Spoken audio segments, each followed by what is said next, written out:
Hello guys, you are welcome to Wireless Era of Electrical Machine second session. So guys, I am really happy today because आप जानते होंगे कि हमारे इस मतलब चैनल पे सिंक्रोनस मशीन का आज लास्ट टॉपिक का मतलब वीडियो अपलोड होने वाला है, जो कि हमारा application of synchronous machine as well as specification and rating.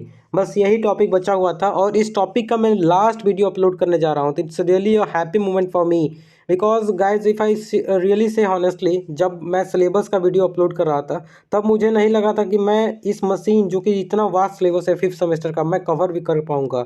Because पढ़ने के साथ साथ मुझे बहुत से काम होते हैं, तो मैं नहीं सोचा था कि मैं अपलोड कर पाऊंगा। लेकिन आई am really happy because PLC, आप जानते होंगे पीएलसी के सभी वीडियोस अपलोड हो चुके हैं, फर्स्ट सेकेंड एंड थर्ड। केवल चौथा और पांचवा चैप्टर उसमें बचा हुआ है, वो भी हम अपलोड कर देंगे। तो अब हमें लगता है कि PLC as well as machine, जो आपका मशीन फिफ्थ सेमेस्टर में है, मशीन टू इसके सभी चैप्टर के सभी video I will try to upload. But सभी के आई कैन से पीएलसी के 50% से अधिक वीडियो अपलोड हो गए हैं और हमारे मशीन के भी 50% से अधिक वीडियो अपलोड हो चुके हैं। तो अगर आप इंटरेस्टेड हैं then you can go in a playlist and you can see all the videos. So I am really happy because 50% PLC और 50% से अधिक मशीन के वीडियोज़ अपलोड हो चुके हैं। एंड इट्स रियली, जब मैं इस टास्क को मतलब अपने ऊपर लिया था, ये रियली हमारे लिए एक I can say it's a critical moment for me at the time. But really I am happy today because धीरे धीरे मैं अपलोड कर ही दिया और कर ही दूंगा, क्योंकि थोड़ा सा और बचा है। चलिए without wasting the time just come on the topic of today.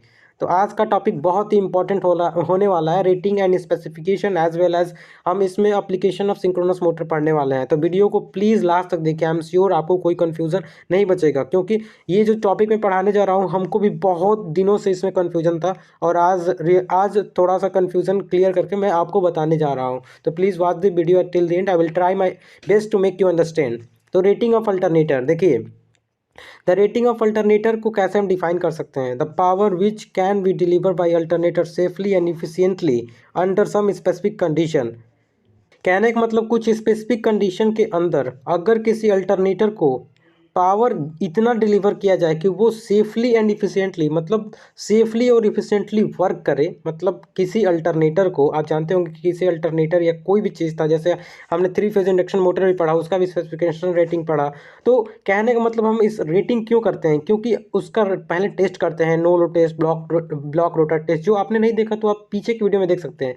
तो हम रेटिंग इसलिए बनाते हैं कितना वो इफिशियंटली सेफली, मतलब रेटिंग कितना वोल्टेज और एम्पियर को वो मतलब बियर कर सकता है, उसलिए हम रेटिंग करते हैं। तो इसलिए इंपॉर्टेंट है कि मतलब एक स्पेसिफिक कंडीशन में वो कितना सेफली और इफिशियंटली पावर को क्या कर सकता है, डिलीवर कर सकता है या बियर कर सकता है। तो वो रेटिंग का डिफिनीशन हो गया।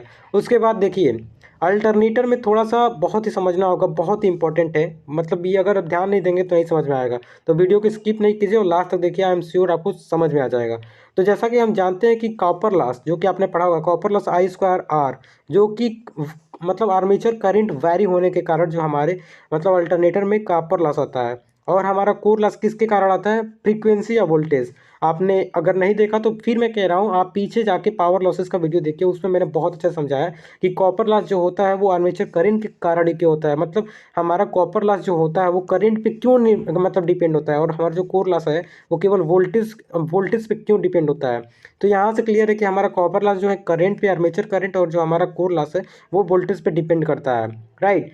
तो यहाँ से तो हमें क्लियर हो गया कि जो हमारा अल्टरनेटर में दो लॉसेज होते हैं, एक वोल्टेज पे, करंट पे डिपेंड होता है।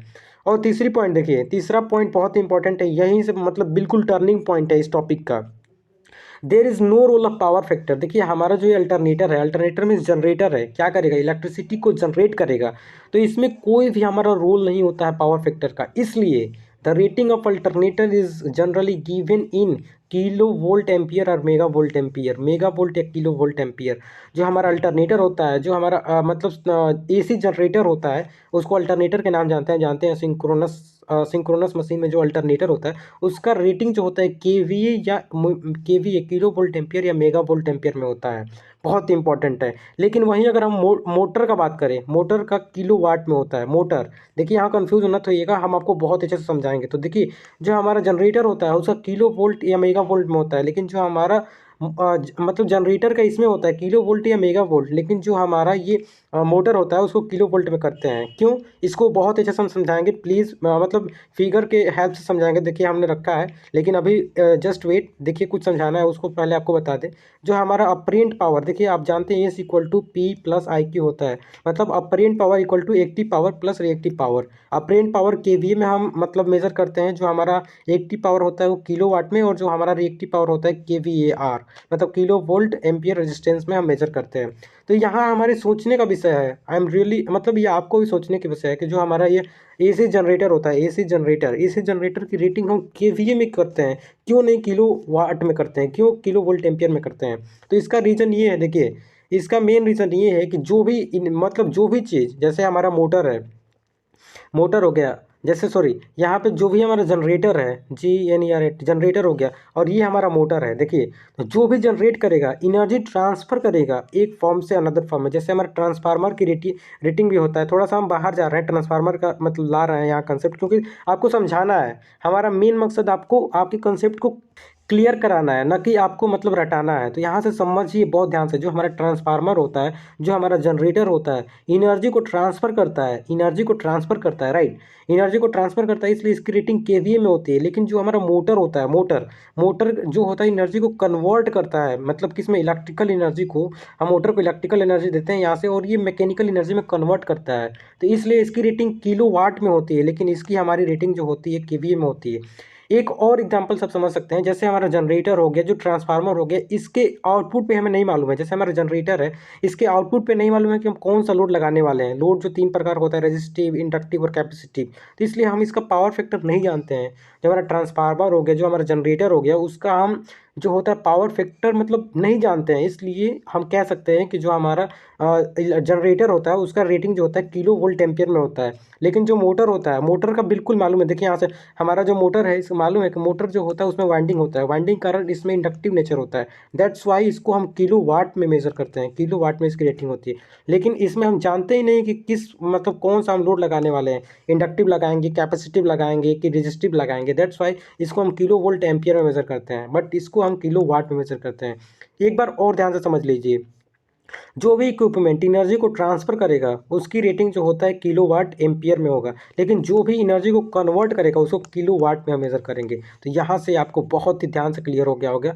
आई एम श्योर कि आपको समझ में आ गया हो कि जो हमारा जनरेटर होता है, AC generator, there is no role of power factor. Power factor का रोल ही नहीं होता है, क्योंकि हम जानते ही नहीं है। जैसे हमारा जनरेटर जो होता है इलेक्ट्रिसिटी जनरेट कर रहा है, तो हम कौन सा लोड उस पर लगाने वाले हैं, इंडक्टिव, रिएक्टिव या कैपेसिटिव। तो ये अगर हम जानेंगे तब तो हम पावर फैक्टर का कोई रोल होगा। तो दैट्स वाई हमारा जो जनरेटर होता है उसकी मतलब रेटिंग जो होती है किलो वोल्ट या मेगा वोल्ट में होती है, राइट। तो ये तो हो गया हमारा रेटिंग। उसके बाद हम चलते हैं लास्ट टॉपिक, जो कि हमारा एप्लीकेशन ऑफ सिंक्रोनस मशीन है। तो जो सिंक्रोनस मशीन का एप्लीकेशन होता है वो बहुत ही रेयरली होता है। मतलब 40 किलो वाट से अगर कम का हमें यूज़ करना है मोटर, तो हम मतलब इंडक्शन मोटर का यूज़ करते हैं। अगर 40 किलो वाट से कम का हमें कोई भी मतलब कहीं भी एप्लीकेशन है, तो हम वहाँ इंडक्शन मोटर का यूज़ करते हैं। लेकिन 40 किलो वाट से अगर अधिक का हमें यूज़ करना है, तब हम थोड़ा सा हम सिंक्रोनस मोटर की ओर जाते हैं। क्यों? क्योंकि हमारा सिंक्रोनस मोटर का इनिशियल कास्ट जो होता है वो बहुत ही हाई होता है। क्यों हाई होता है? क्योंकि आप जानते हैं स्टार्टिंग करने के लिए पोनी मोटर जो कि डैम्पिंग मोटर है, अगर आपने उसका वीडियो नहीं देखा तो वो भी जाके देख सकते हैं कि हम सिंक्रोनस मोटर को कैसे स्टार्ट करते हैं। आप डिस्क्रिप्शन बिलो में इसका मतलब डिस्क्रिप्शन में हम इसका लिंक प्रोवाइड कर देंगे। तो इसका इनिशियल कास्ट हाई होता है, क्योंकि इसमें स्टार्टिंग के लिए कोई मोटर चाहिए, कंट्रोलिंग के लिए कोई डिवाइस चाहिए, फिर से एक्साइटेशन इसके लिए चाहिए। इसमें हमने मतलब रोटर को भी इतना सप्लाई देना पड़ता है, और जो हमारा स्टेटर होता है उसको भी सप्लाई देना पड़ता है। तो इसलिए इसका इनिशियल कॉस्ट जो होता है वो बहुत ही हाई होता है in comparison to induction motor. So 40 kilowatt से अगर हमें कम का यूज़ करना है मोटर या जनरेटर, तो हम किसका यूज़ करेंगे? रेयरली हम यूज़ करते हैं अगर 40 से कम का हम यूज़ करना है, क्योंकि इसका इनिशियल कॉस्ट अधिक होता है। लेकिन इसका मेन एप्लीकेशन क्या होता है? देखिए इसका एप्लीकेशन सबसे इंपॉर्टेंट एप्लीकेशन क्या होता है कि ये पावर फैक्टर करेक्शन में यूज करते हैं। क्योंकि आप जानते हैं under damping, under excitation, sorry damping no normal excitation, under excitation और ओवर एक्साइटेशन, तीनों एक्साइटेशन में मतलब लैगिंग, लीडिंग और नॉर्मल में, तीनों में ये वर्क करता है। हमारा सिंक्रोनस मोटर जो होता है वो तीनों कंडीशन में वर्क करता है। लैगिंग हो गया तो, लीडिंग हो गया तो, और जो हमारा नॉर्मल कंडीशन हो गया तो, तीनों ये कंडीशन में वर्क करता है। दैट्स द रीज़न वाई हम सिंक्रोनस मोटर का यूज़ करते हैं। और ये एक और यूज़ है इसके लिए हम यूज़ करते हैं, क्योंकि इसका स्पीड जो होता है रोटर का स्पीड जो होता है वो सिंक्रोनस स्पीड के इक्वल होता है। एक बार मैग्नेटिक लॉकिंग हो गया स्टार्टिंग मोटर का यूज करके तो ये सिंक्रोनस स्पीड से रोटेट करेगा।